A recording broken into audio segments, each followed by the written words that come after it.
Hello hi नमस्ते सत श्री अकाल। आप सभी का स्वागत है आज के इस न्यू वीडियो में। आज जो मैं स्टॉक के बारे में बोलूंगा वो स्टॉक का नाम है सुबेक्स। और जिस किसी को मुझे कुछ कमेंट्स आए थे ट्विटर या तो फेसबुक मेरे, आप मेरे मेरे जब चैनल में जाओगे तो यहाँ पे फेसबुक ट्विटर और टेलीग्राम का सब कुछ दिया है। तो आप जब भी प्रेस करोगे तो ऑटोमेटिकली आप वो मेरे पेज पे चले जाओगे। तो एनीवे, हम अभी बात करेंगे सुबेक्स लिमिटेड के बारे में। दो सुबेक्स लिमिटेड के बारे में मुझे काफ़ी सारे क्वेरीज आए थे और एक चार्ट पे और ठीक दिख रहा है। अभी इसमें क्या दिखने वाला है और क्या नहीं दिखने वाला है वो सब आपको डिटेल्स में मिल जाएंगे। तो फर्स्ट ऑफ ऑल आपको मैं ये जो तीन कैंडल बता दूं, ये तीन कैंडल के कुछ क्वेश्चन मार्क्स है। तो मैं आपको स्टार्ट करता हूँ कुछ इंडिकेटर के साथ। ठीक है। तो ये जो क्वेश्चन मार्क्स अगर देखने गए तो कुछ क्वेश्चन मार्क है। अगर अगर उसमें ये भी देखिएगा क्या बोलते हैं इसको, अगर मैं आरएसआई और मैक, जैसे कि मैं हमेशा बोलता हूँ कोई एक लैगिंग इंडिकेटर है, वो लैगिंग इंडिकेटर जैसे यूज करते हैं, तब देखने गए ना आरएसआई और मैक दोनों डाइवर्जेंस दिखा रहे हैं नेगेटिव की तरफ। ये आपके सामने जो है आर एस आई मैक दोनों, ठीक है, ये दोनों डेली में है। अगर मैं आपको थोड़ा टाइम में अगर वीकली लेके जाऊंगा, वीकली मंथली, तो भी काफ़ी अच्छा दिखेगा। तो एज ऑफ नो, जिस किसी ने सुबह लिमिटेड होल्ड रखा है उसके कुछ लेवल्स बताऊंगा, वो लेवल्स तक आप होल्ड रखिए। ठीक है। और अब दो या तीन, दो स्टॉप लॉस तो होने वाला है इसमें। तो अपने डीप पॉकेट के हिसाब से रखिए, आपका पॉकेट कितना अफोर्ड कर सकता है। वीडियो के आगे बढ़ने के पहले एक चीज़ बता दूं कि मेरा और एक चैनल है यूट्यूब का, जिसमें यूके यूएस और फॉरेक्स रिलेटेड जितने भी चीज़ है वो सब मैं चीज़ अपलोड करता हूँ। तो जिस किसी को वो सब चीज़ के इंटरेस्ट हो तो आप लाइक और सब्सक्राइब उसको कर सकते हो। तो अभी सुबेक्स के बारे में जो दिख रहा है आपको, ये सुबेक्स में जो है, जिस किसी ने देखा है, इसमें ये फ्लैग है और फ्लैग का ब्रेकआउट हो चुका है। ठीक है। तो जैसे कि फिर से मैं आपको अभी, जिस किसी ने देखा रहेगा उसमें ये बोला रहेगा ये कैंडल क्यों नहीं इंक्लूड किया।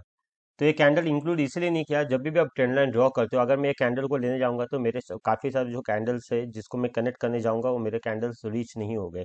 ठीक है।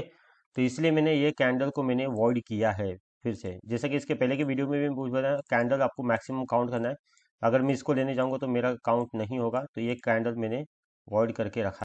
तो आई होप कि मैंने ये कैंडल के बारे में मैं बता दिया हूँ। लेवल्स बोलूंगा, पर लेवल्स बोलने के पहले मेरे जितने भी आपको इंपॉर्टेंट रेजिस्टेंस है, जितने भी इंपॉर्टेंट सपोर्ट है, वो आप ध्यान रखिए।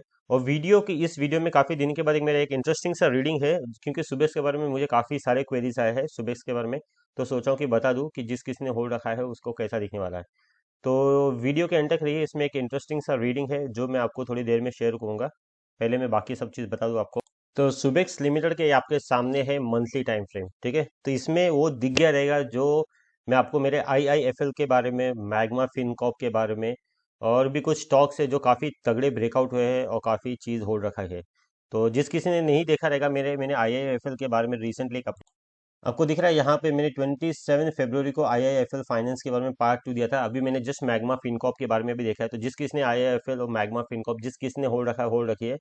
तो वैसे आपको इसमें भी दिखने वाला है। तो ये इसमें एक मैं एक लाइन ड्रॉ कर दे रहा हूँ, इसको थोड़ी देर में कनेक्ट कराऊंगा जब मैं आपको वापस से डेली में लेके जाऊंगा तब। अभी इसको जो हाईलाइट कर रहा हूँ वो ब्लू है। ठीक है। तो अभी मैं इसको सेव कर रहा हूँ। अभी जो ये लेवल से वो लेवल के ऊपर ही चल रहा है। तो मैं पहले ये सब बताने के पहले आपको मैं एक जो इंटरेस्टिंग सा रीडिंग है वो एक बार बता देता हूँ आपको। तो सब बढ़ने के पहले मैं आपको एक बार दिखा दूँ, ये आपके सामने जो रखा है मैंने आरएसए रखा है। ये आरएसए रीडिंग मैं कब लाता हूँ, कैसे लाता हूँ, जिस किसी में जो भी मेरा वीडियो रेगुलर देखता होगा उनको पता है ये रीडिंग कब लाते हैं, कि जब भी आप कोई ब्रेकआउट पे स्टॉक लेते हो तो आपको ओवरऑल दिखना है कि आपका डाइवर्जेंस किधर है। अगर आपको डाइवर्जेंस अगर अर्ली आइडेंटिफाई करते हो तो आपको पता चलेगा। पर फिर से एक बार, ये डाइवर्जेंस और आरएसआई और मैक आपको किधर, जब तक वो इमीडिएट सपोर्ट या तो इमीडिएट रेजिस्टेंस अच्छे से तोड़ता है या नहीं। क्योंकि हमेशा याद रखना, सपोर्ट पे डाइव जो भी आपके इंडिकेटर्स है वो रिवर्स होते हैं। रिवर्स होते हैं इन द सेंस, अगर नीचे है तो ऊपर जाना है, अगर ऊपर है तो नीचे आना है। तो आपको इंपॉर्टेंट सपोर्ट और रेजिस्टेंस पे ध्यान देना ही है। बट मैं आपको दिखा दूं कि वीकली आरएसआई है आपके सामने, देखो ये वीकली रखा है यहाँ पे। और एक बात, जिस किसी को कांटेक्ट करना है पर्सनलाइज पोर्टफोलियो के लिए, आप वो कांटेक्ट कर सकते हो। मुझे कुछ रिस्पॉन्सेस है, उसको मैं देख रहा हूँ फिलहाल। तो अगर मैं वीकली लेने जाऊंगा इसका आरएसआई, तो मुझे वीकली आरएसआई 74 दिख रहा है। और ये आपको दिख रहा है यहाँ पे, ये आरएसआई ने वीकली में यहाँ पे कुछ 87 लेके आया था। 87, अगर मैं वीकली 87 देखने गया, तो अगर मैं एक ट्रेंड लाइन ड्रॉ करने जा रहा हूँ उसके सामने, क्योंकि यहाँ पे भी मैं ट्रेंड लाइन से काम करता हूँ, आपको दिखा एक ट्रेंड लाइन ड्रॉ होने वाला है आपके सामने जो ब्लू कलर का। तो ये आरएसआई वीकली काफ़ी, क्या बोलते हैं ना, एक ही बार 83 के ऊपर जाके 87 आया था है। तो ओवरऑल डेली में ये वीक लग रहा है आरएसआई, जैसा कि मैंने वीडियो के स्टार्ट में बताया। और वीकली में 74 दिख रहा है। तो हमेशा याद रखना, 70-75 के ऊपर जो भी जाते हैं इंडिकेटर्स वो बुलिश स्ट्रक्चर में आते हैं। ठीक है। तो डेली में वीक दिख रहा है, वीकली में अच्छा दिख रहा है। अभी जो सबसे मेन बात है ये आपके सामने है, ये है मंथली आरएसआई। तो जैसे कि मैं आपको स्टार्ट में बोला, अगर जो भी कोई स्किप करके आया आया रहेगा तो यहाँ पे वो एक बार जाके पीछे देख लीजिए मैंने क्या बोला है। तो बस एक चीज याद रख लेना आपको कि ये है मंथली आरएसआई। अभी मैं आपके सामने लिख रहा हूँ यहाँ पे ताकि आपको ये ना हो।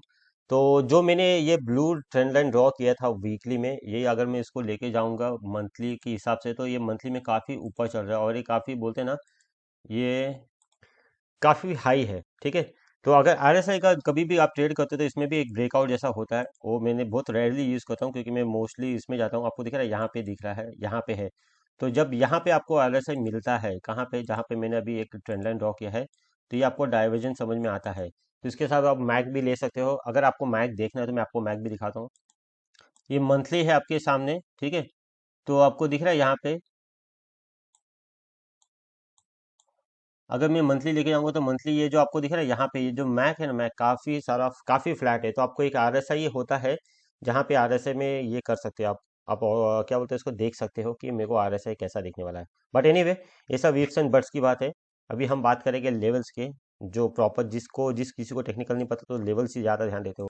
तो फिर से मैं लेके आ गया आपको डेली में, ठीक है। तो आपको जितने भी मैंने दिखाए हैं, जिस किसी ने आरएसआई मैक के बारे में देखा नहीं तो एक बार पीछे जाके देख लीजिए। तो अभी इसमें आपको जो ये ब्लू लाइन है, तो जिस किसी ने अगर देखा नहीं उसका कनेक्शन किया तो एक बार पीछे जाके देख लीजिए फिर से, क्योंकि इसमें काफ़ी मेहनत लगता है फिर से एक बार, क्योंकि मुझे वो हिसाब से व्यूज़ आते नहीं है।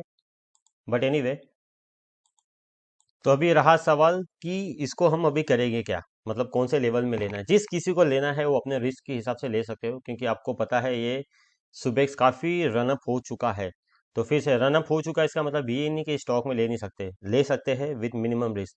तो अभी जो करंट मार्केट प्राइस है सुबेक्स का 38 रुपीज़ है। तो इसका अगर सबसे बेस्ट लेवल कौन सा होगा आपको मैं एक बार दिखा देता हूँ। ये आपको दिख रहा है, ये जो ब्लू लाइन, जिस कनेक्शन कनेक्शन देखा नहीं है एक बार जाके देख लीजिए, ये जो ब्लू लाइन है ये 35 के आसपास है, ठीक है। तो अगर ये स्टॉक आपको अगर करंट मार्केट प्राइस से 38 रुपीज़ से लेके 35 रुपीज़, ठीक है, यहाँ से अगर ये बाउंस बैक होता है, कहाँ से ये बाउंस बैक होता है, एरो से, और फिर ऊपर जाता है, तो ये रिटेस्ट का थियरी हो जाएगा, जैसा कि मैंने आपको पहले भी वीडियोस में बताया है। तो हमेशा ये याद रखना कि जिस किसी को लेना है सुबेक्स, एकदम सिंपल में, अगर आपको टेक्निकल नहीं पता है तो 35 रुपीज़ में स्टॉक को 2 या 3 दिन या 4 दिन, 35 रुपीज़ अगर ये होल्ड रखता है, अगर ऊपर स्टॉक जाता है तो समझना इसमें बाउंस बैक आया है प्रॉपर। इसके जो प्रीवियस रेजिस्टेंस था, जो आने वाले दिनों में सपोर्ट बनने जा रहा है। फिर से रेजिस्टेंस और सपोर्ट जिसको नहीं पता है, तो मैं, अगर नहीं पता तो मुझे कमेंट बॉक्स में लिख सकते हो, मैं बताऊंगा। तो 35 रुपीज़ का एक इंपॉर्टेंट लेवल है। तो जिस किसी को लेना है, एक बैच 38 रुपीज़ से लेकर 35 के बीच में लीजिए। और दूसरा बेस्ट लेवल इसका कौन सा होगा, तो मैं आपको दूसरा लेवल बता रहा हूँ। पहले मैं इसका एक ट्रेलिंग स्टॉप लॉस, क्योंकि आप अगर दोनों कुछ भी लोगे, आप जो फर्स्ट रेंज में लोगे या तो सेकंड रेंज में लोगे, दोनों का स्टॉप लॉस होने वाला है 20 रुपया। तो आप देखिए ये स्टॉक में काफ़ी कुछ क्या बोलते हैं इसको, अगर डीप स्टॉप लॉस है तो जो भी कोई स्टॉक स्टॉक हो रखा है सुबह 20 रुपये का स्टॉप लॉस से बने रहिए। तो फर्स्ट ऑफ ऑल मैंने आपको एक ये एरो का रेंज बता दिया, जिस किसी ने मिस आउट कर दिया एक बार पीछे जाके देख लेना, ठीक है। अब दूसरा क्या है कि ये जो फ्लैग का जो पैटर्न है, अगर ये फ्लैग पे भी आता है, कहाँ पे, अगर यहाँ पे आता है तो दूसरा रेंज अगर बाउंस बैक का होगा, कहाँ पे होगा, 29 रुपीज़ से होगा। फिर अगर 29 होल्ड रख के फिर से अगर ऊपर जाता है तो आपको समझो कि आपको वापस एक रिटेस्ट का थ्री मिल जाएगा। तो याद रखना, एक जो ये पहला ब्लू लाइन है वो, और दूसरा कौन सा है, ये हो गया। अगर जिस किसी को अगर लेना है तो बेटर होगा कि अगर 29 के नीचे अगर ये ट्रेड करता है, 29 के नीचे अगर ट्रेड करता है, कहाँ तक, अगर 24 तक, फिर से ये रिस्की हो जाएगा, क्योंकि इसमें अपना कोई रिटेस्ट का थियरी हो नहीं रहा है। तो जो भी कोई सोच रहा है रिस्क लेने का, विथ मिनिमम नहीं, रिस्क लेना मतलब स्टॉक लेना है विथ मिनिमम रिस्क के हिसाब से, तो आप अगर इसके नीचे ट्रेड करने लगे 29 तक, आप यहाँ तक ले सकते हैं 22 तक। आप जो भी ट्रेड करोगे आपको स्टॉप लॉस रखना है 20 रुपया। तो आई होप कि मैंने आपको तीनों रेंज बता दिया इसमें। पहली बात तो ये जो 35 का था, बाउंस बैक हो गया ये।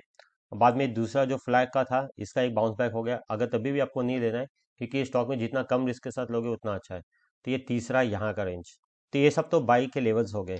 अभी इसके टारगेट क्या बनते हैं और क्या नहीं बनते हैं। तो आपके सामने जो मैं फ्लैग का है, फ्लैग का बेस काउंट कर रहा हूँ। अभी फ्लैग के बेस लोग अलग अलग काउंट करते हैं, मैं अगर मैं यहाँ से काउंट करूंगा, जो मेरे को यहाँ से दिख रहा है, ये दिख रहा है 7 रुपये से, ये 8 रुपये से पकड़ूं, अगर मैं यहाँ से भी गिन सकता हूँ, यहाँ से भी ज़्यादा डीप हो जाएगा, पर अगर मिनिमम अगर 8 रुपये से गिनता हूँ, 8 रुपये से लेके 35 रुपीज़, तो कितना होता है, 18, 28, 38, ऑलमोस्ट 28 रुपीज़ होता है ये सुबेक्स का टारगेट, अगर मैं फ्लैग का देखने जाऊंगा 28 रुपीज़, तो 28 रुपीज़ आपको कहाँ से काउंट करना है? 28 रुपीज़ आपको यहाँ से काउंट करना है, जो फ्लैग का वीकली ब्रेकआउट दिया था 30 रुपीज़। तो 30 रुपये के बाद मैं ऐड करूंगा 55 से लेके 60 के बीच में सुबह से ऐड करूंगा। तो जो भी कोई अगर ये सुन के वीडियो बंद करा तो फिर से आपका लॉस होगा इसमें, क्योंकि और भी लेवल्स बनने जा रहे हैं। तो वीडियो थोड़ा और वेट कर लीजिए, मुझे पता है थोड़ा टाइम हो गया, पर और थोड़ा वेट कर लीजिए। तो ये मैंने फिर से आपको मंथली में लेके आ गया। अभी थोड़ा काफ़ी जितने भी पहले इफ्स एंड बट्स से मैंने आपको क्लियर करा दिया, जिस किसी ने भी अगर अगर ये आया रहेगा घूम फिर के यहाँ पे, तो एक बार आ जाइए, फिर से एक बार जाके लेवल्स देख लीजिए क्या लेवल्स इसमें बोला, क्योंकि काफ़ी अच्छे से मतलब मैं अच्छे से करता हूँ, पर डिपेंड आपको कितना समझ में आया और कैसे आया है। तो ये ओवरऑल इसका मुझे नेक्स्ट रेजिस्टेंस यहाँ पे दिखता है जो 68 के पास है। तो मैंने अभी जो फ्लैग का ब्रेकआउट बताया है आपको, अगर ये उसके बाद भी बढ़ने का चांसेस है, ज़्यादा नहीं, यही है जो मैंने आपको बताया 68, तो 65 से लेके 70 के बीच में जाता है। ठीक है, तो ये सुबह से ना काफ़ी पहले भी मिस हो चुका है। तो ओवरऑल मैंने आपको टारगेट बता दिया है। इस सुबह से काफ़ी अच्छा एंट्री कहाँ होता था पता है? यहाँ पे एंट्री होता था, जो है क्या बोलते हैं इसको, 18 रुपये के आसपास जो एंट्री होता था, वो 18 रुपये के पास काफ़ी अच्छा एंट्री होता था। बट एनीवे ये मिस हो चुका है। पर ऐसा नहीं कि ये मिस हुआ मतलब और भी कुछ नहीं, बहुत सारे स्टॉक्स है जो रडार में है।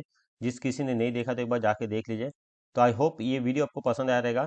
बट जब भी आप ट्रेड करते हो तो आप देखिए, इसमें ना आपको एक अच्छा सा एग्जांपल दिख रहा है आपको। तो अभी जो आपके सामने मैंने ब्लू लाइन जो बताया, देखो आपको यहाँ पे ये ब्रेकआउट हो गया यहाँ पे। तो जो कैंडल्स मैं अब गिना देता हूँ आपको, यहाँ पे ये दो कैंडल आपके ब्रेकआउट हो गए, ठीक है। और आपको रिटेस्ट कहाँ पे मिला? ये रिटेस्ट मिला। तो सुबह से अगर देखने गया तो एक मुझे दिख गया कि यहाँ पे रिटेस्ट हुआ है। तो आपको दिख रहा है ये 3 एरो काफ़ी अच्छे रिटेस्ट हुए हैं ऐसे।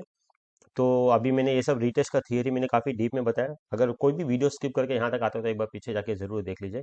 ओवरऑल सुबेक्स अगर जिस किसी ने होल्ड रखा है होल्ड रखिए, उसका भी स्टॉप लॉस मैं बता चुका हूँ। आपको मैंने एक एग्जांपल लेके आया है आपके सामने, जो ये चार्ट है IIFL फाइनेंस का चार्ट है। आपको जो एरो दिख रहा है यहाँ पे मैंने स्टॉक बोला था 26 अगस्त में। उसके बाद मैंने पार्ट 2 भी बनाया था, जैसे कि मैंने वीडियो के स्टार्ट में बताया था आपको। तो मैंने एक एग्जांपल इसीलिए आपके सामने लेके आया कि अगर इसका सिमिलरिटी देखने गया वीनस रेमिडीज के साथ, तो आपको दिख रहा है कि वीनस रेमिडीज भी आपको यहाँ पे रिटेस्ट का थियरी हो रहा है। और ये सेम पैटर्न आपको इसमें IIFL के बारे में भी दिख रहा है। तो जो भी कोई मेरा IIFL का दोनों वीडियो देख रहेगा उनको पता है IIFL ऑलमोस्ट 3 टाइम्स रिटर्न्स हो गया है। फिर से जो भी किसने IIFL रखा है, IIFL को होल्ड रखिए, मैग्मा फिनकॉर्प को होल्ड रखिए। मैग्मा फिनकॉर्प को मैं थोड़े दिन में अपडेट दूंगा। तो आपके सामने मैंने दो स्टॉक को कंपैरिजन कर दिया है।